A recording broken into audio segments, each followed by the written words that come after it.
So once again, good afternoon, Mom. Good afternoon, classmates. I am Phil Libay, your next reporter in Module 5, Multicultural and Global Literacy. So in dimensions of global competence and implication to education. Dimension 3, engage in open and appropriate and effective interactions across cultures. It emphasizes individuals' capacity to interact with other across differences in ways that open and effective by Barrett 2014. With this dimension describes what globally competent individuals can do when they interact with people from different cultures. They understand the cultural norms and interactive lifestyles and degrees of formality of intercultural context, and they can flexibly adapt their behavior and communication manner through respect dialogue, even with marginalized groups. Engaging in open, appropriate, and effective interactions across cultures means having the ability to communicate and interact with people from different cultural backgrounds in a way that is respectful, clear, and productive. It involves understanding and appreciating cultural differences, adapting communication styles to be inclusive, and fostering positive relationship. This competence is crucial in our interconnected world as it enables individuals to collaborate, learn from diverse perspectives, and address global challenges collectively. Dimension 4, take action for collective well being and sustainable development. This dimension focuses on young people's role as active and responsible members of society and refers to individuals' readiness to respond to a given local, global, or intercultural issue or situation. So, in this dimension, taking action for collective well being and sustainable development refers to the efforts made to improve the quality of life for all people and to ensure that the future generations can meet their needs. It's about working together to address global challenges such as poverty, inequality, climate change, and environmental degradation. This concept emphasizes the interconnectedness of social, economic, and environmental factors and the importance of acting in ways that benefit society as a whole while preserving the planet. It involves understanding global issues, their impact on different communities, empowering individuals and communities to make a difference, collaborating across borders and sectors to implement solutions, promoting policies and practices that lead to sustainable and equitable growth. By taking such actions, we aim to achieve the Sustainable Development Goals or the SDGs, which are set of targets designed to create a better future for everyone. The assessment strategy for global competence.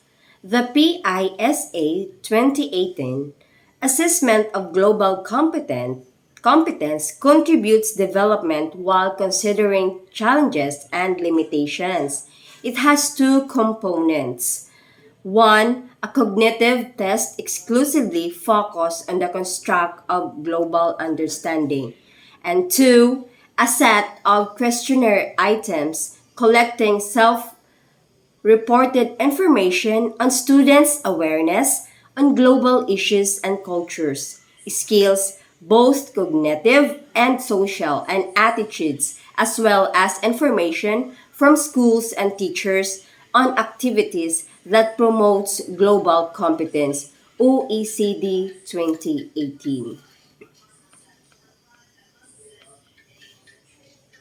So with this assessment, it is the strategy for global competence is vital because it provides a structured way to measure and understand students' abilities to navigate an interconnected and diverse world.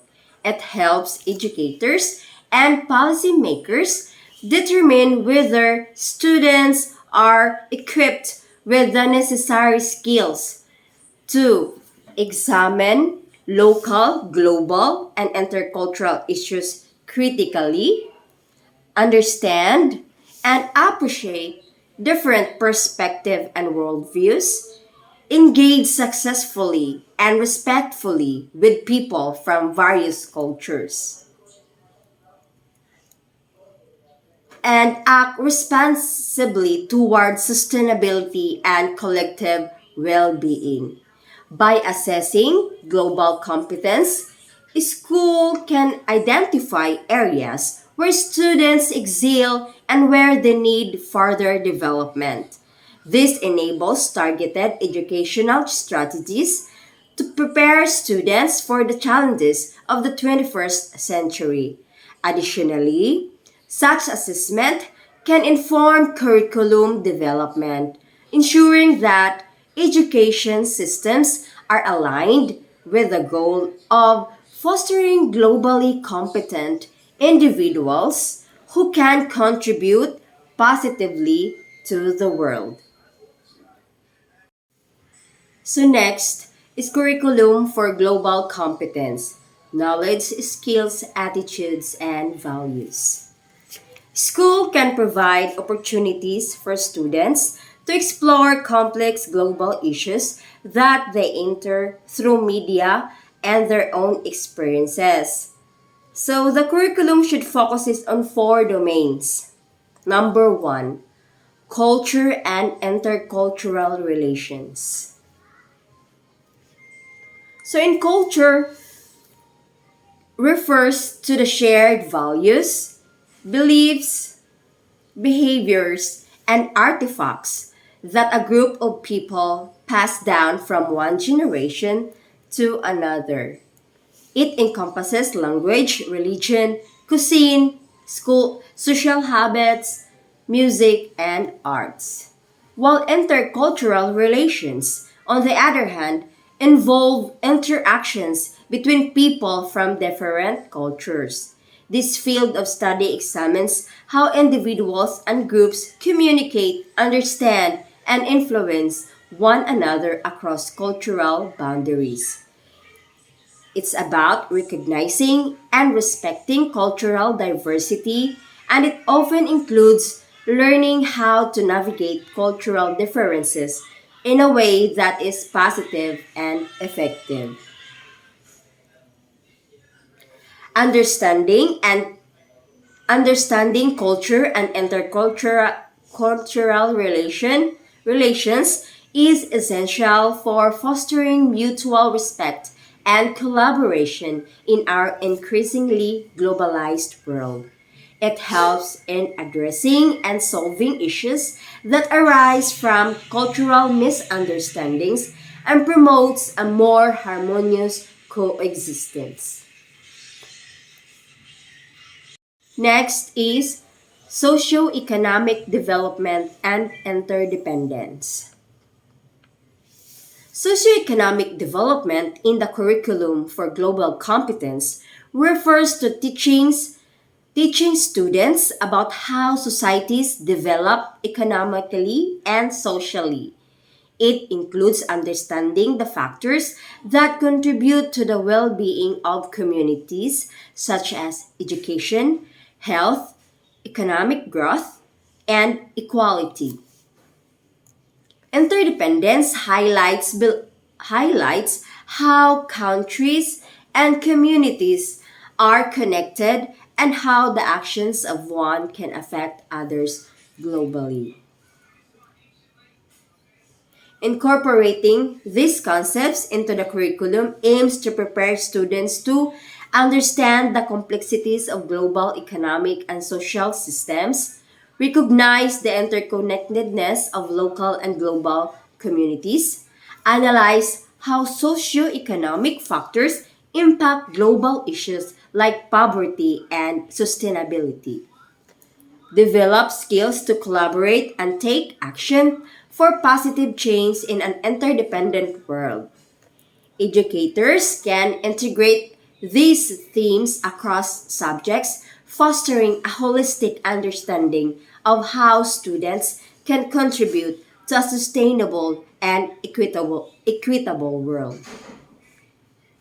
Next is the third domain, which is environmental sustainability.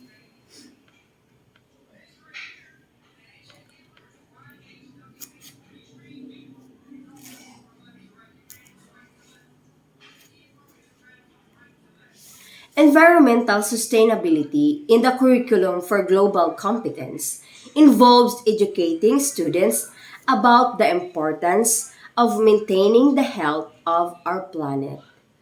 It includes teaching about the interconnections between the environment and economy and society and how to take action towards a sustainable future. Key aspects includes understanding environmental issues and their global impact, appreciating the importance of biodiversity and ecosystem, developing skills to critically evaluate environmental information, promoting sustainable practices and responsible consumption, encouraging students to be proactive in environmental stewardship. This educational approach aims to prepare students to face environmental challenges and to be informed, responsible global citizens who can contribute to the sustainability of our world. And the last domain and the fourth domain is global institutions, conflicts, and human rights. Incorporating global institutions, conflicts, and human rights into the curriculum for global competence involves teaching students about the structures and organizations that govern international relations and global affairs. It includes it also includes understanding the nature of conflicts, their causes, and resolutions, as well as the fundamental rights that are recognized internationally as belonging to all humans. It involves global institution, learning about the United Nations, World Bank, International Monetary Fund, and other entities that play key roles in global governance. Conflicts, like, for example, examining historical and contemporary conflicts, understanding their complexities, and exploring peacemaking and conflict resolution strategies. Human rights. Sample is the studying the Universal Declaration of Human Rights and other human rights treaties and conventions, discussing case studies and recognizing the importance of protecting these rights. So the goal is to help students develop a nuanced understanding of how global systems operate and their role in promoting peace and human rights. So, teaching these four domains should stress on differences in perspective, questioning concepts, and arguments.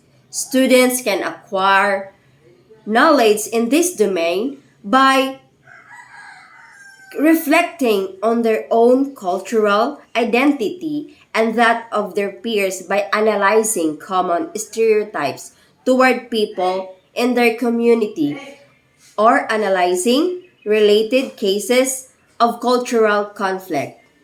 Acquiring knowledge, this aspect is important in developing values such as peace, respect, no discrimination, equality, fairness, acceptance, justice, nonviolence, and tolerance by OECD 2018. So next is the skills to understand the world and to take action. Global competence builds on specific cognitive, communication, and socio-emotional skills. Effective education for global competence gives students the opportunity to mobilize and use their knowledge, attitudes, skills, and values together while sharing ideas on global issues in and outside of the school or interacting with people from different cultural backgrounds. So, a school community that desires to nurture global competence should focus on clear, controllable, and realizable learning goals. So, this means engaging all educators to reflect on teaching topics that are globally significant, the types of skills that foster deeper understanding of the world and facilitate respectful interactions in multicultural context, and the attitudes and values that derive autonomous learning and inspire responsible action by OECD 2018.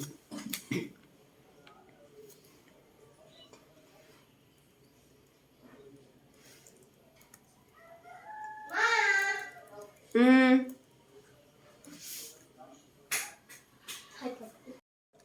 Next is knowledge about the world and other cultures. Global competence is supported by the knowledge of global issues that affect lives locally and around the globe, as well as intercultural knowledge or knowledge about the similarities, differences, and relations among cultures. This knowledge helps people to challenge misinformation and stereotypes about other countries and people, and thus results in intolerance and oversimplified representations of the world. This can be done through the following strategies by OECD 2018. Perspective taking refers to the cognitive and social skills of understanding how others think and feel. Perspective taking is crucial component of global competence, which involves recognizing and understanding the viewpoints and feelings of others from different backgrounds. Here's an example. Imagine a multinational teamwork on a project to reduce plastic waste in oceans. Each member comes from a different country with unique cultural and environmental experiences. Through perspective taking, they acknowledge, understand, respect, collaborate,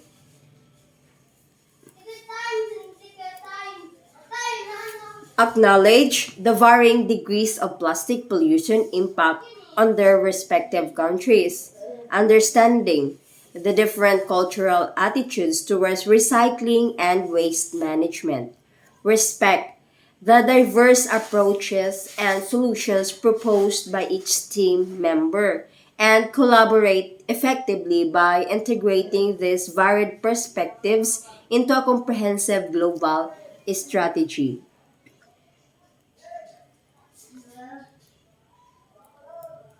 So, by doing so, they leverage their collective global competence to address a common environmental issue while also fostering mutual respect and understanding. So, the next strategies is adaptability. Refers to the ability to adapt systems thinking and behaviors to the prevailing cultural environment or to situations and contexts that can present new demands or challenges. Adaptability in global competence can be illustrated by the ability of individuals or organizations to adjust their approach and actions in response to diverse cultural environments and new global challenges. Here's example. Consider a global health organization that operates in multiple countries. When faced with of an outbreak of a new infectious disease, the organization must adjust. Number one is to adjust its health communications strategies to align with the cultural norms and languages of its region. Second is modify its intervention plans based on the local healthcare infrastructure and resources. The third is to collaborate with local authorities and respect their protocols while introducing innovative solutions.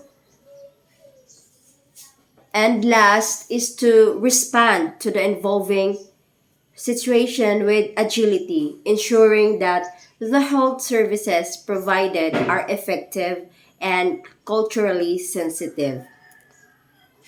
This adaptability allows the organization to be effective across different cultural contexts and to meet the changing demands of global health. And that would be all with my report. I hope you learned something you learned something this afternoon. That will be all. Thank you.